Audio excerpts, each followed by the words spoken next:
It took just one mistake to end her life, and 2 decades for justice to finally catch up with her killer. It was a quiet fall morning in 2003 when Willow Creek woke up to horror. In a small, tight-knit town where everyone knew everyone, the news traveled fast. Emily Sanders, a 24-year-old aspiring teacher, had been found dead, brutally attacked and left in the woods just 2 miles outside town. Her car, a battered blue Honda Civic, was found abandoned by the old railroad tracks. The driver's side door was left ajar, keys still dangling in the ignition. A crimson trail led into the trees, and there, hidden beneath a bed of fallen leaves, lay Emily. The attack was vicious. Whoever had done this had been filled with rage. Emily wasn't just another name in the town registry. She was beloved, a bright, spirited woman who taught Sunday school and volunteered at the animal shelter. She had dreams of moving to the city to teach underprivileged kids. Her parents, Jack and Linda Sanders, had lived in Willow Creek their whole lives. Emily was their only child, their pride and joy. Her death shattered the town's illusion of safety. For the first time in decades, people started locking their doors at night. Detectives from the county sheriff's office arrived quickly. The scene was chaotic, filled with anger and confusion. There were few clues, no clear signs of a robbery, no obvious witnesses. A broken necklace, Emily's, and some skin cells found under her fingernails. Tire tracks, but no fingerprints inside the car. The preliminary autopsy confirmed the worst. Blunt force trauma to the head, likely with a heavy object, and signs of a struggle. The small-town police were overwhelmed. They had handled petty theft, bar fights, not murders like this. The first person questioned was Emily's boyfriend, Tom Pearson. They had recently broken up. Tom, a local mechanic, had a reputation for a hot temper, but he also had an airtight alibi. He was working a double shift at the garage, and several co-workers vouched for him. Then there was Randy Mendez, a drifter who had been seen around town that week. People whispered that he was trouble. But Randy left town the very night of the murder, hitchhiking west. It took 2 weeks to track him down, only to discover he had been arrested 300 miles away for petty theft that same night. The investigation stalled. Leads dried up. Emily's family grieved in the public eye, desperate for answers that never came. The case went cold. Over the next 20 years, Willow Creek changed. New houses replaced old farms. Kids who remembered Emily grew up and moved away. But one thing remained.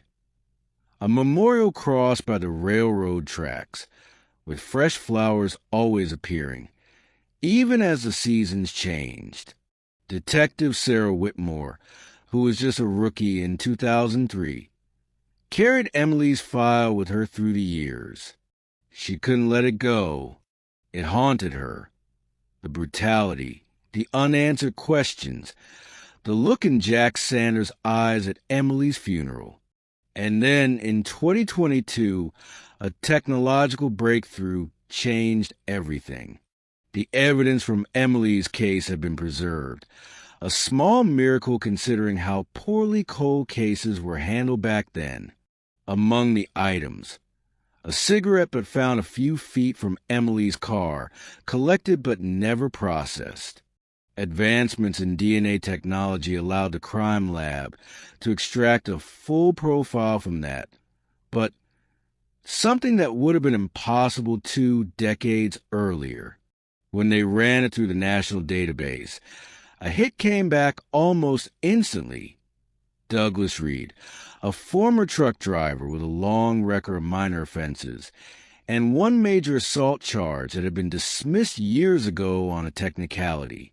He had been living less than 30 miles from Willow Creek in 2003. Detective Whitmore led the new investigation. She spent weeks rebuilding the case, retracing old leads, interviewing Douglas' former co-workers and neighbors. The story that emerged was chilling. Douglas had delivered supplies to a construction site near Willow Creek that fall. He had a history of violence against women, though none had been officially convicted. Several witnesses remembered him frequenting a diner where Emily had waitress part-time. A waitress recalled Douglas being obsessed with Emily, often leaving large tips and staring at her during her shifts. When Douglas was finally brought in for questioning, he was confident, cocky even, but when presented with the DNA evidence, his bravado crumbled. Within hours, he confessed. Douglas admitted that he had approached Emily that night after seeing her leave the diner. He offered her a ride. She declined. Enraged by the rejection, he followed her in his truck, forcing her off the road near the railroad tracks. The attack was sudden and frenzied. Douglas claimed he blacked out during parts of it. He left her there, bleeding and alone, and fled town that same night. It was a random encounter, fueled by rage and entitlement, and it had destroyed countless lives. Douglas Reed was tried in early 2024. The courtroom was packed. Jack and Linda Sanders sat in the front row every day, gripping each other's hands. When the guilty verdict was read, there wasn't a dry eye in the room. Emily finally had justice, but the scars on Willow Creek remained. The town had spent 20 years living with fear, suspicion, and grief. Some friendships had been broken by the original investigation. Some families had moved away, unable to bear the memory. Still, the resolution brought a measure of peace. Detective Whitmore spoke at a memorial service for Emily after the trial. Justice is not always swift. Sometimes it's buried under years of doubt, of pain, of loss. But justice, like truth, has a way of enduring. Emily deserved better. We all did. Today, we remember not just how she died, but how she lived, and how she was never forgotten. The cross by the railroad tracks was replaced with a permanent memorial stone. On it were just 4 words: never forgotten, forever loved. This is True Crime Tapes. Subscribe for weekly deep dives into real-life mysteries, murders, and the moments that changed everything.